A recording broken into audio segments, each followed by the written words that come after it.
Do your guitar solos ever feel random? You know, just wandering around a scale pattern, hoping for something good to happen? Trust me, I've been there. I know exactly how frustrating that can be.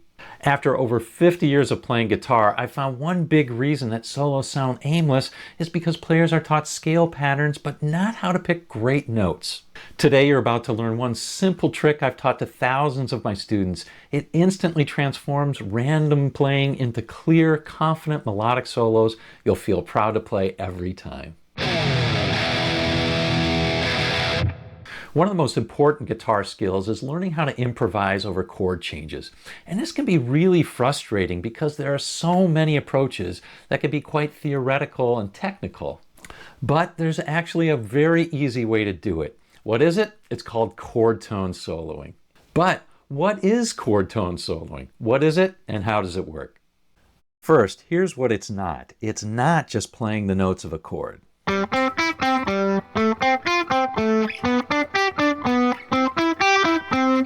That's pretty boring.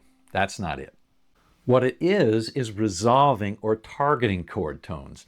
In simple terms, when the band plays a C chord, land on a C, an E, or a G. And when the band plays an F chord, land on an F, an A, or a C.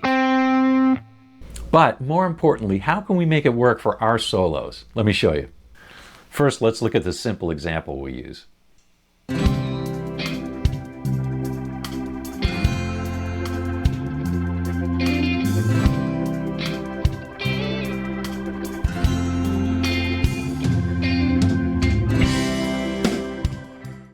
Just two chords, C and F, pretty simple.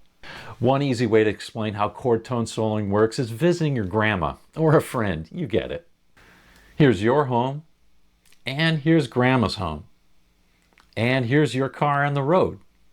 Now for our example, your home is the C chord, grandma's home is the F chord, the road you travel on is the scale, and the car is your guitar. Okay, let's get to grandma's house. I've got my car all ready. Now for the scale. Here I could pick the C major pentatonic. That sounds great.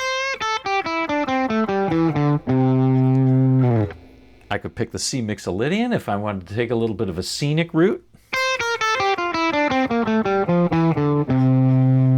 Or if I wanted to do a little bit of off-roading, get a bit of an edgy sound, I could pick the C minor pentatonic.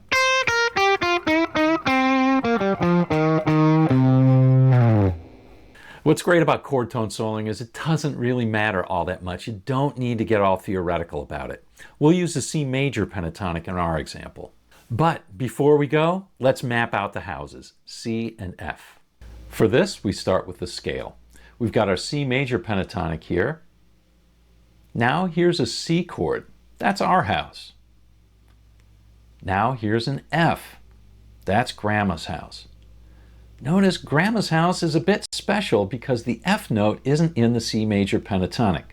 That's totally okay. We can still play that F.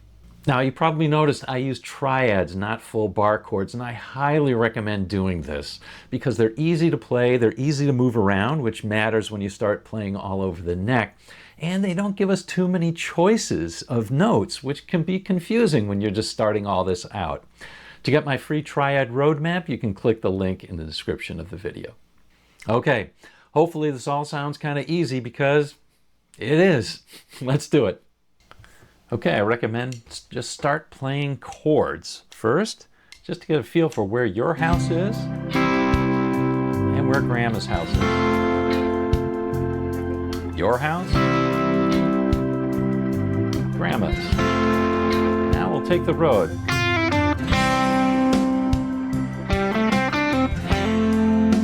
On single notes.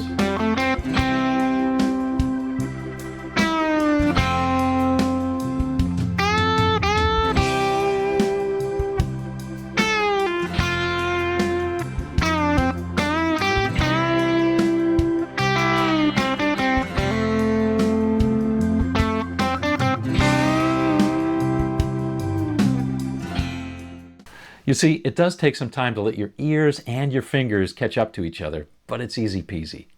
But if you really want to master chord tone soloing, you need to study how the greats did it in their songs.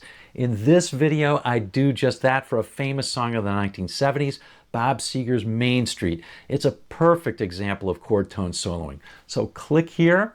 I'll see you in the next video, and I'll see you on down the road.